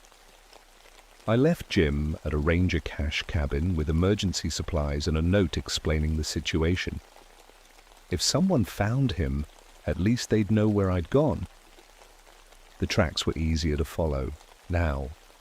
The strange dog-like prints were everywhere, sometimes alone, sometimes in groups.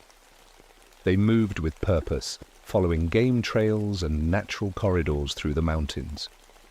Whoever or whatever was making these tracks knew the land well. On the 3rd day of tracking, I found the second hunter.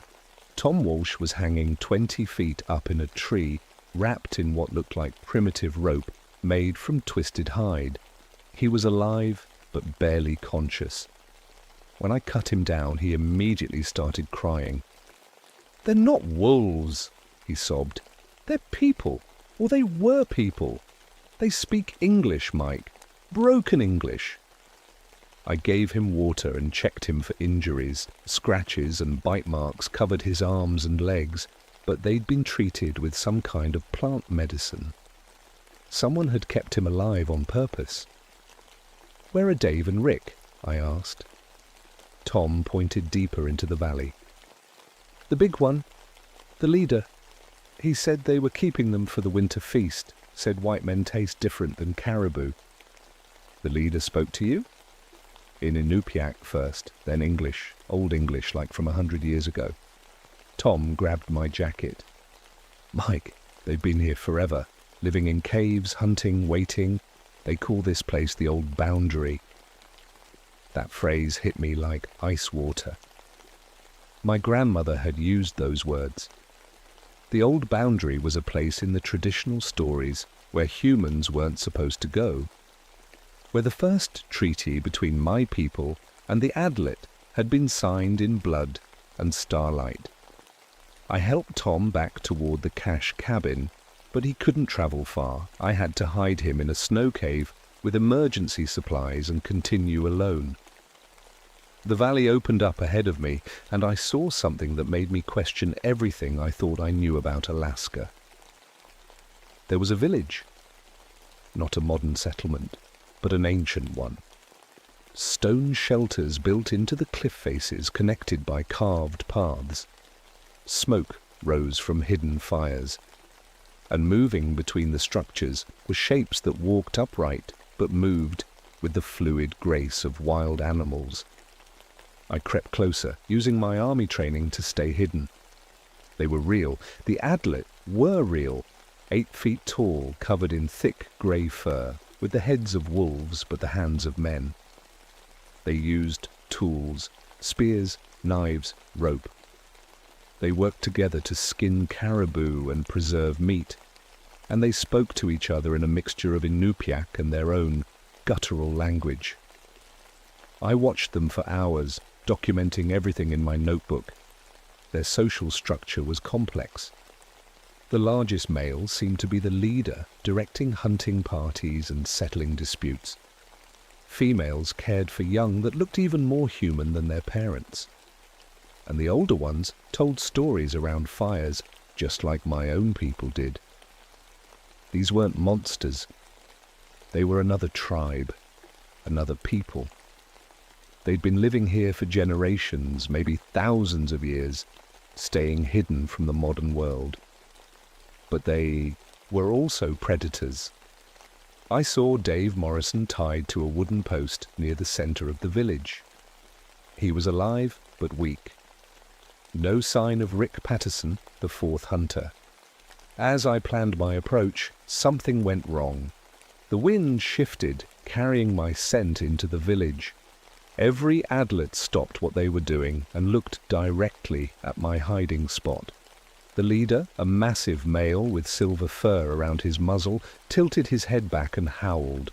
Not a wolf howl, but something deeper, more intelligent, a call to hunt. I ran. Behind me, I could hear them coming, not just one or two, but the whole pack.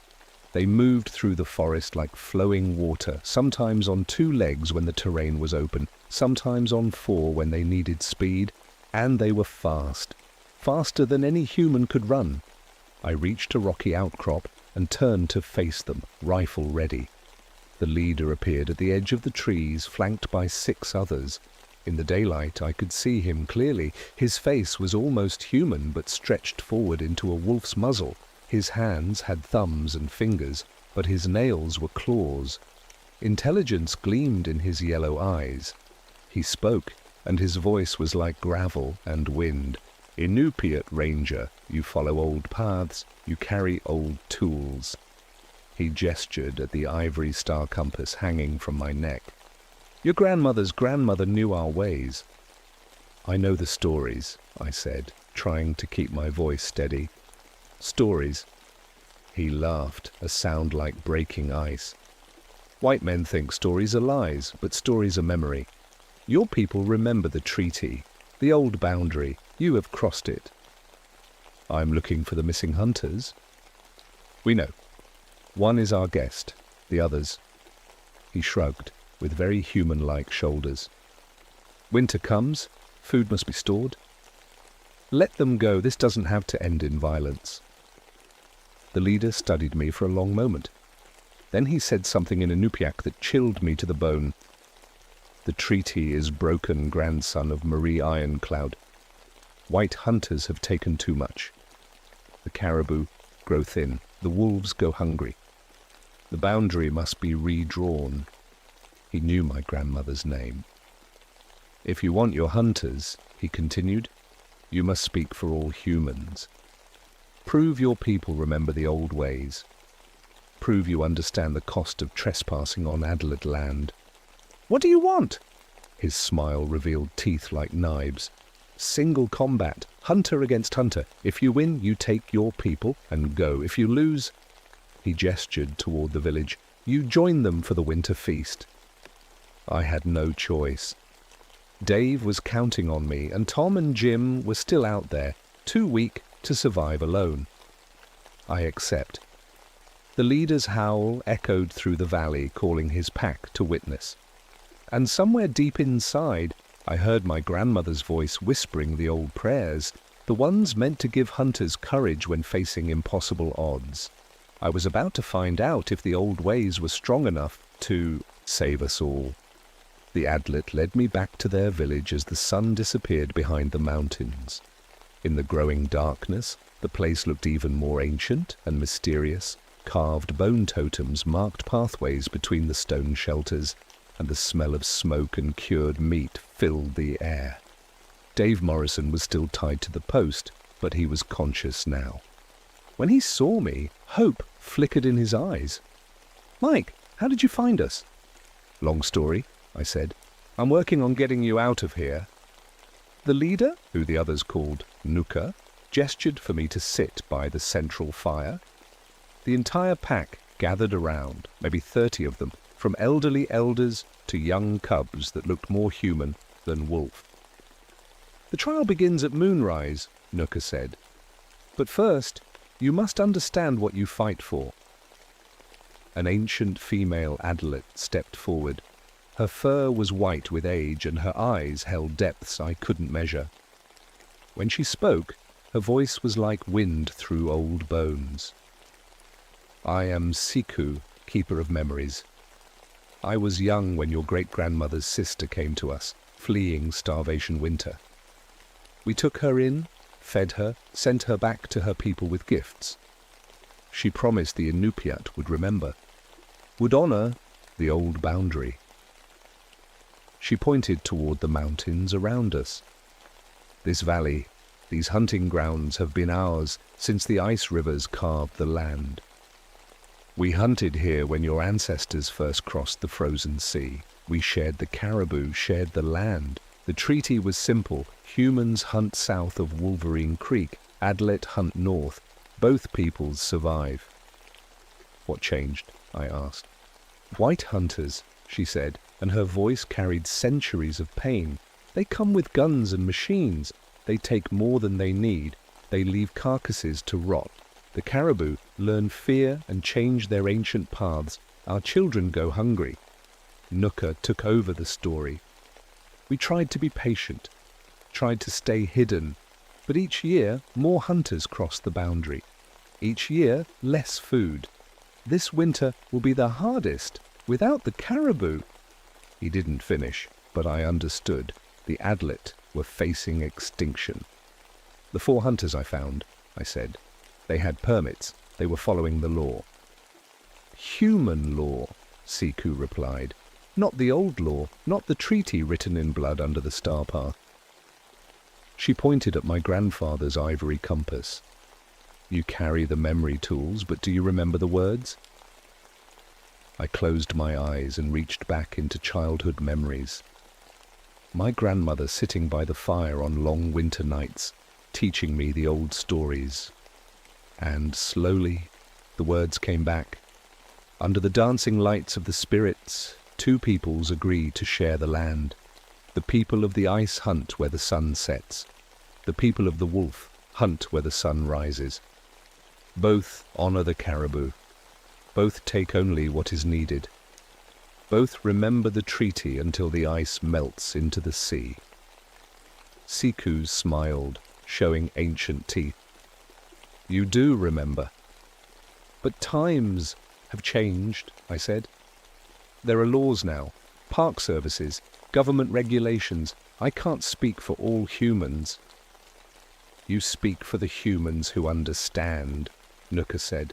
You prove that some still remember, or you die trying, and we hunt alone until the white hunters learn to fear the dark. The moon appeared over the mountains, full and bright.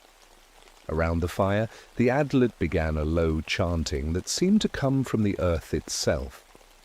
Nuka stood and walked to a wooden rack holding weapons. He selected a long spear carved with symbols and balanced it in his hands. Traditional weapons, he said. Traditional rules. You may choose spear, knife, or bare hands. I looked at my rifle, then at the ivory-handled knife my grandfather had given me. Made from walrus tusk and steel, blessed by the elders, carried by my family for 4 generations. Knife, I said. The trial ground was a circle of stones at the center of the village. Torches burned at the cardinal points, casting dancing shadows on the ancient rock. The entire pack formed a ring around us, their eyes glowing in the firelight. Nuka stepped into the circle, and in the torchlight he looked like something from the oldest nightmares, 8 feet tall, muscles rippling under grey fur, moving with the deadly grace of a born predator. His spear was as long as I was tall. "Begin!" Siku called. Nuka came at me fast, using the spear's reach to keep me at a distance. I had to use every bit of my army training just to stay alive. He was stronger than any human, faster than any animal I'd ever fought. But he was also proud, testing me rather than trying to kill me quickly. I realized this wasn't just combat, it was communication. Each move, each feint, each clash of weapons was part of a conversation older than written language. When I managed to slip past his spear point and cut his arm with my knife, he nodded approval. When he swept my legs and sent me tumbling, he waited for me to recover instead of finishing me. We fought for what felt like hours. My arms ached, my lungs burned, and sweat froze on my face in the Arctic air. But gradually I began to understand his pattern. He fought like a wolf but thought like a human. Pack tactics but with human intelligence behind them. The breakthrough came when I stopped fighting like a soldier and started fighting like my ancestors. Instead of direct assault, I used the tricks my grandfather had taught me: misdirection, patience, making my opponent come to me. When Nuka lunged for a killing thrust, I sidestepped and grabbed his spear shaft, using his momentum to pull him past me. As he stumbled, I pressed my knife to his throat. For a moment, the entire village was silent. Then Nuka laughed. "Good, you fight like Inupiat, like your people should fight." He stepped back and raised his arms to the pack. "This one remembers the old ways. His word has weight." But the trial wasn't over. "Now you must choose," Siku said, stepping into the circle. "You have proven your strength, but strength without wisdom is useless. You can take your hunters and leave, return to your warm houses and forget what you have seen. Or you can help us redraw the boundary, make a new treaty, one that both peoples can live with." I looked around at the adlet faces surrounding me. These weren't monsters. They were a people fighting for survival, just like my own ancestors had fought when the white settlers came north. "What would a new treaty look like?" Nuka smiled. "You help us create protected hunting grounds where white hunters cannot go. We help you protect the caribou herds from overhunting. Both peoples survive. And if I refuse, then we disappear back into the mountains," Siku said. "And when white hunters go missing in winter, no one will know why." I thought about Dave, still tied to the post. About Tom and Jim, traumatized but alive. About all the future hunters who would come north, not knowing they were crossing an invisible line into ancient territory. "I'll do it," I said. "But you have to release all the hunters, alive and unharmed." "Agreed." Nuka cut Dave's bonds with a single swipe of his claws. "But you understand the price of breaking this new treaty?" I nodded. I understood perfectly. Some boundaries are older than maps. Some laws run deeper than government regulations, and sometimes a park ranger has to protect more than just the land. It took 3 days to get everyone back to safety. Tom and Jim were in rough shape, but would recover. Dave kept asking questions I couldn't answer, so I stuck to the official story: wolf attack, survival against the odds, lucky rescue. The Adlet had ways of making people forget things. Not magic exactly, but something close to it. By the time we reached Fairbanks, the 3 hunters remembered being lost in a blizzard, taking shelter in caves and being rescued by park rangers. Their stories matched well enough to satisfy the investigators. I filed my report carefully. Wolf activity in the northern ranges was increasing due to caribou migration changes. Recommended expanding the restricted hunting zones around Wolverine Creek and the Arrogech Peaks. For safety reasons, of course. 6 months later, the recommendations became official policy. The Brooks Range Wilderness Protection Zone was established, with myself as the primary ranger responsible for monitoring it. Officially, it was about protecting caribou calving grounds and preventing human-wildlife conflicts. Unofficially, I became the liaison between 2 worlds. The Adlet kept their part of the bargain. Hunting parties that respected the new boundaries were left alone. Those that didn't, well, search and rescue calls from the northern Brooks Range dropped to almost 0.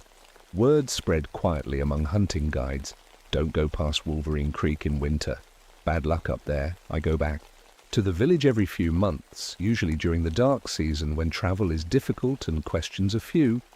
We've worked out a system of communication using traditional markers and old Inupiat symbols. When hunters get too close to the boundary, the Adlet leaves signs.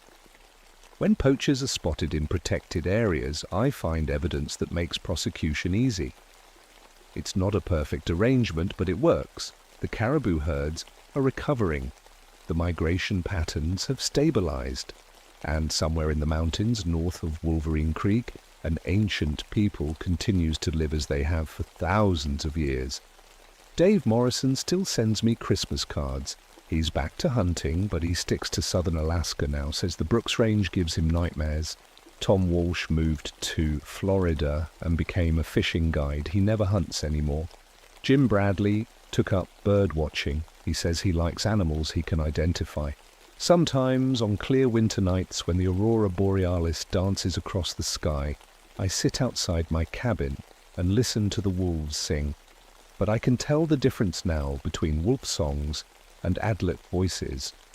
The wolves sing about hunting and territory and pack bonds. The adlets sing about memory. Last month, Nuka's youngest daughter had her first successful hunt.